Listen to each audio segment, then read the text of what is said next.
few people would doubt Sarita Devi was cheated of at least a silver at the Asian Games.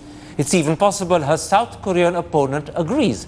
But Sarita Devi's behavior at the award ceremony and her deliberate attempt to embarrass her opponent is another matter altogether. So tonight we ask, can the spectacle she staged be defended? Or was it simply inexcusable, if not also indefensible? My guests are the senior editor at ESPNcricinfo.com, Gaurav Kalra, the consulting editor sports of the India Today group, Boria Majumdar, former world billiards champion Michael Ferreira, and joining us soon, the president of Boxing India, Sandeep Jajodia. Michael Ferreira, I'll come to whether Sarita Devi was unfairly treated by the judges, as well as the question whether she was unjustly ignored by Indian officials a little later. I want to start with her behavior at the medal ceremony. She first refused to accept the bronze medal and then deliberately walked up to her South Korean opponent, as I'm sure the whole of India does, at the manner in which she appears to have been unfairly gypped off the silver medal. That's the first point. Secondly, boxing in particular over the years has been notorious for horrendous decisions, and allegations of corruption are never far from the surface. The current opaque method of scoring does not help at all. Thirdly, any athlete representing the country has a responsibility to conduct himself or herself in a manner which brings dignity to the country and honor to the sport and to the person concerned. Number 4, the officials accompanying any contingent have a huge responsibility, not only to the entire contingent, but to each and every member of that contingent. What about my question now? Turning to point number 3. Yes, turning to point number 3, I think what Sarita Devi did was out of line. It was her duty, however emotionally distraught or devastated she may have felt, it was her duty to her country, to her sport and to herself to mount the dais and accept the, accept the medal with whatever grace she could. Placing it on the neck of her opponent, who had nothing to do with it, who happened to be the lucky recipient of a horrendous decision, was over the top. Okay. I think that was her duty, and it did not throw any show India in a bad light, okay, and herself and her sport as well. In other words, what you mean is it didn't show India in a good light, it showed India in a bad light. You mean the opposite of what you said, don't you? Not at all. I'm sorry, yes. Okay. Exactly. Okay. It showed India in a very poor light. Gaurav Kalra, there are two issues here. First of all, is it justified for any athlete to stage a spectacle at the award ceremony? And secondly, to try and embarrass her opponent in public? Because Sarita Devi did both of those. Well, you know, Karan, and this is a constant theme throughout sport, is that you don't necessarily get logical responses out of athletes, and you don't really not necessarily get them as in difficult situations of this kind. When they've had when they believe they've been cheated out of a medal, they don't necessarily respond like logical, normal, day-to-day human beings. Because you have to remember, there's an enormous amount of 4 or 5 years, 10 years of effort that goes into reaching a moment like this. When Sarita Devi reaches that podium, her first thought is, gosh, I should have been winning that silver. Maybe I could have won the gold medal. And now that I haven't, it could lead to a situation where you snap. I think this is not new. You remember the famous black salute in the 1968 Olympics, and there have been subsequently a large number of incidences. So the black salute at the 1936 Olympics had nothing to do with the nature. Can I interrupt, Gaurav? The black salute at the 36 Olympics had nothing to do with the nature of any decisions that affected the medals that she was awarded or the sportsman was awarded. No, it was a political gesture against Nazi Germany. You can't equate them. Yeah, no, I'm not on the specifics of whether they felt they were cheated out or not. The point is about making a point. You know, at that point in the ceremony, she felt that she had been cheated out, and she felt that this was a moment for her to protest. She said, and it was quite a somber moment when she said that she felt that she wanted to leave Korea with a clean slate. She didn't want to leave with a medal that she believed was not hers.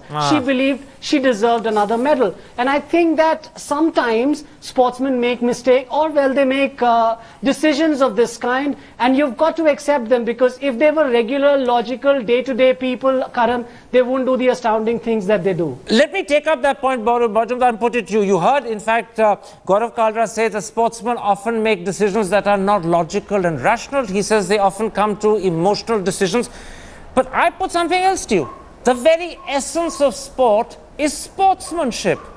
And what sportsmanship requires more than anything else is that you accept defeat with grace, even if you feel that the decision is wrong and you've been cheated. And I put it to you that what Sarita Devi did was the very essence of poor sportsmanship. In fact, I'm going to be blunt, she was extremely unsportsmanlike. Karan, you are right. If you just extrapolate that little action at the podium, you are right. I mean, I have been saying that on headlines today for the last 2 days, that Sarita Devi was out of line when she walked out and gave Park Jina her medal. That is not done. But the question you asked, Gaurav, can sportsmen use the medal podium to do it? It actually they can. 1968, Black Salute was not 1936, it was 1968, and 30 years later the IOC now think Tommy Smith and John Carlos are legends that they did so. But in Sarita Devi's case, it's a three-part thing. One, the verdict was grossly unfair. It was so unfair that boxing was shamed. Two, the Indian officials did not do anything for her, provoking her to this mental state, which is why she did what she did. I am not defending her action, but you've got to take her circumstance into account. First, what was done to her was unsportsmanlike.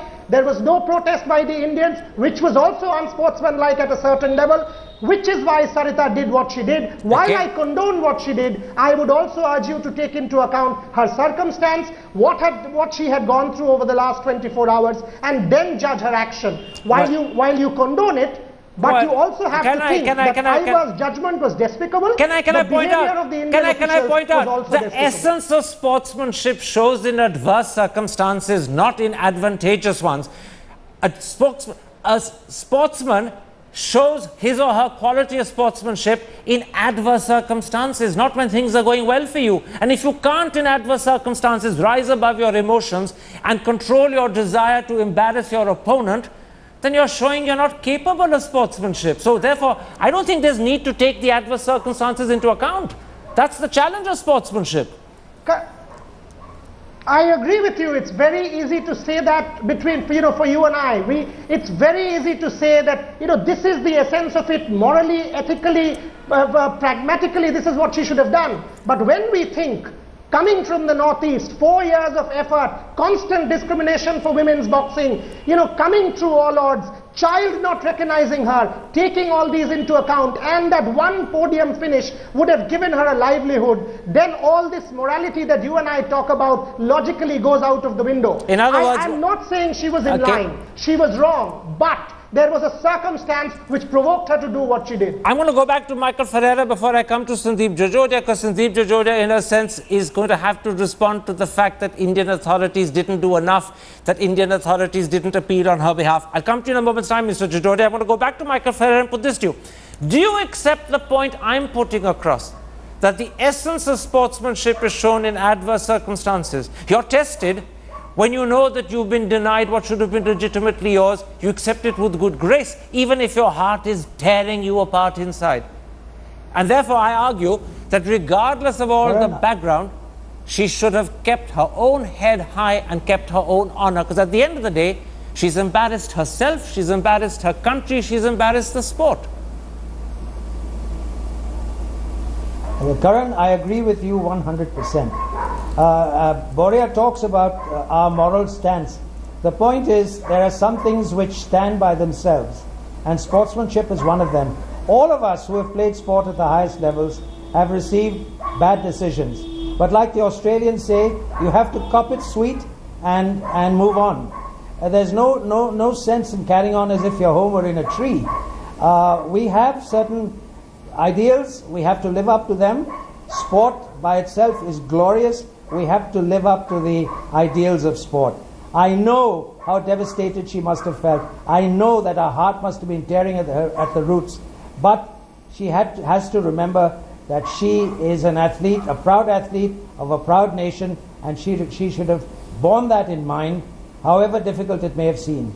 Okay. I'm sorry that is my view. Mr. Jajodia, let me bring you in at this point. There's a lot of criticism of the fact that the sporting authorities there did nothing to help or defend, or even more importantly, fight for the fact that this young lady boxer had been denied what should have been hers, a silver medal and a chance to box for the gold.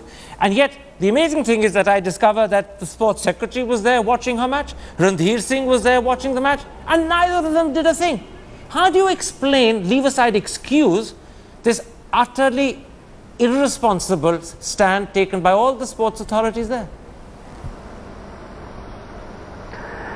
Well, Karan, to be honest with you, because I wasn't there present myself, and no officials from Boxing India were present there, so it will not be fair for me to comment because I do not know the circumstances in which this happened. However, what I believe is that, in fact, I feel that they were very responsible people from IOA, and they would have or should have done their best. It was a bit shameful to hear that the lady had to borrow $500, for example, to file for her appeal. Now that's very shameful. As an Indian, I feel that we should have provided her that $500 instead of she looking around for that money. But what really the officials did, or what they could have done in those circumstances, I'm not very sure because I wasn't present there. So it won't be fair for me to comment on that. I understand you certainly can't speak on behalf of people when you're not there yourself and not aware of what they've done. But I'm going to put a general point to you. It's quite clear that there was no one there to console her or comfort her, and that's the least they could have done. There was no one there to file an appeal on her behalf, which is the second thing they could have done. There was no one there to make any statement to the Indian people about what had happened and how the sports authorities accompanying her responded to it. That was the third thing that could have been done. Do you think that the sports authorities there have failed in their own responsibility? Because these are duties that were incumbent on them.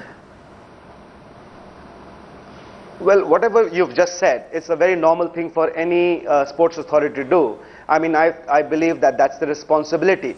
If they've accompanied the contingent, then this is the least they can do actually to help a player or help an athlete.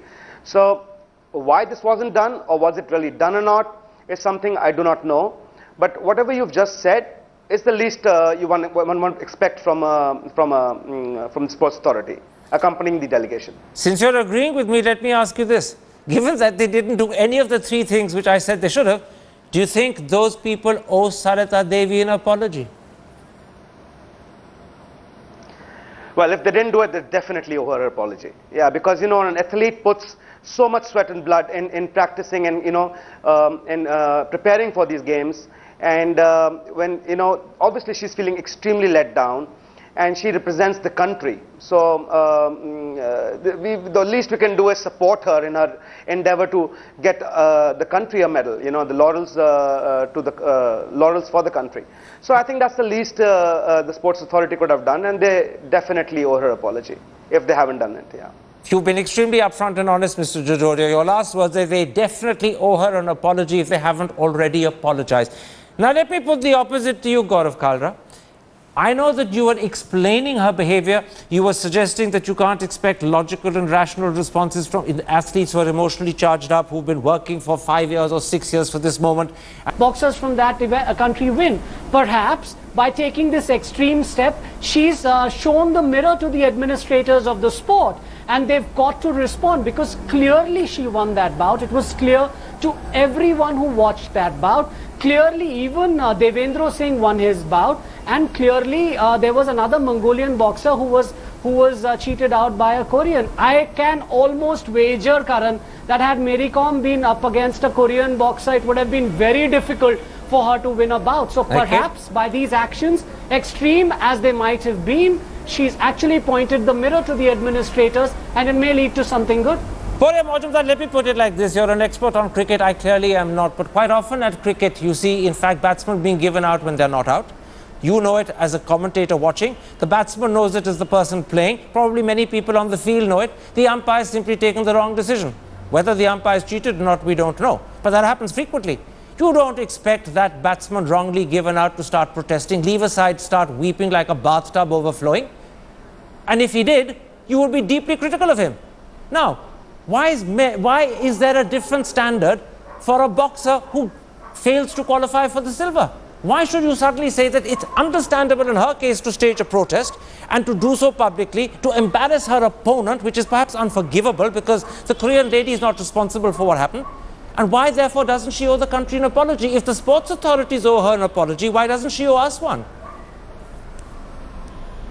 Karan, the contexts are different. Let me give you a cricketing analogy as well. 1999, India versus Pakistan, Chennai Test match. Sachin Tendulkar scores 136. India loses the match. He does not come out to receive his man of the match award. Why? Because he is distraught. He is crying in the dressing room. The Indian team management could not get him to come out. Did you say that he was unsportsmanlike? Did you try and understand what he was going through? There was no double standards mentioned at that point in time. Why are you singling out Sarita Devi and saying it's a case of double standards? You've got to understand her context. You've got to understand what she went through. I am not defending her action. I'm constantly saying she was out of bounds in doing what she did, but you've got to understand why she did. You've got to also pull up the erring judges. You've got to say boxing is a repeat offender. You've got to say Aiba was out of line in what happened. The Indian officials were out of line in what happened. And then you will judge Sarita Devi in a right context. I, on her behalf, apologize. She's already apologized to the IOA officials saying she was out of line. On behalf of the sporting fraternity, I apologize. But that doesn't take away from the fact that she was denied a place in that podium after years of hard work. Who apologizes for that? Who pulls up the erring judges? Who tells the IBO authorities that they're constantly doing this to athletes? You've got to understand that this is a very different case. With boxing, it's a case of repeat offenders, that and unless a protest like this comes to life, nothing will ever happen. Michael Ferreira, the issue really at stake here is how far does a sports person have a right to take a protest, and secondly, what sort of protest, if he or she has been awarded a bad decision. Clearly, the bad decision affects the sportsman. It affects his career, it affects his emotional state of mind, may even affect his mental state of mind. But how far do they have a right to take a protest? And are there limits there or not? Because if you argue that everything can be understood and explained, then you're also saying there are no limits and she can do anything, and it's understandable. Well, my point is, she had every right to protest. But my point is, you have to go on that days and accept your medal. That is the essence of sportsmanship. And the incident that Boria referred to, if Sachin didn't come out, I think it reflects no great credit on him. He should have gone out. He shouldn't have cried in the dressing room. That is the essence of sportsmanship. And he, being the idol that he is, he should have shown himself to be above his disappointment. Regarding Sarita, perhaps she's a simple lady, simple girl from the northeast, as everyone says. Maybe she didn't understand the true import of her actions. I grant you once again, everyone feels for her. I am devastated, as I'm sure every Indian is. But at the same time, there are certain standards of conduct and probity that have to be maintained. If you are representing our great country, it is your responsibility. You're making a very important point, which I want you to clarify before I go to Mr. Jajodia. You're saying at the end of the day, a sportsman on a podium is an ambassador for India. He or she ceases to be an individual in the quest for personal glory. He or she then becomes an ambassador for a great country. And if you take your protest, which is an individual protest, to a point at which you embarrass your country, then you're letting the country down and you owe the country an apology for doing so. Have I understood you correctly? Yeah, I wouldn't go so far as to say she owes the country an apology, but please understand that the days, the gold, the silver and the bronze days is a sacred place. You have to accord it the respect that it deserves. That is my only point. And I repeat and emphasize, I am as devastated as anyone else about the injustice done to Sarita. Mr. Jajodia, there are clearly very strong passions about this on both sides.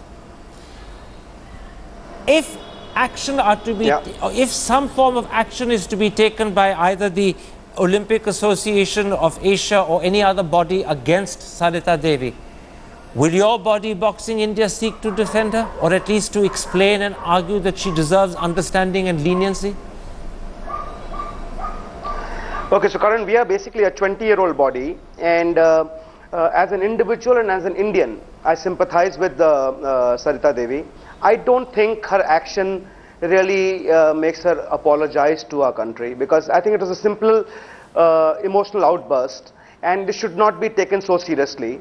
However, she has violated rules. She has, done something which as an athlete, she shouldn't have done.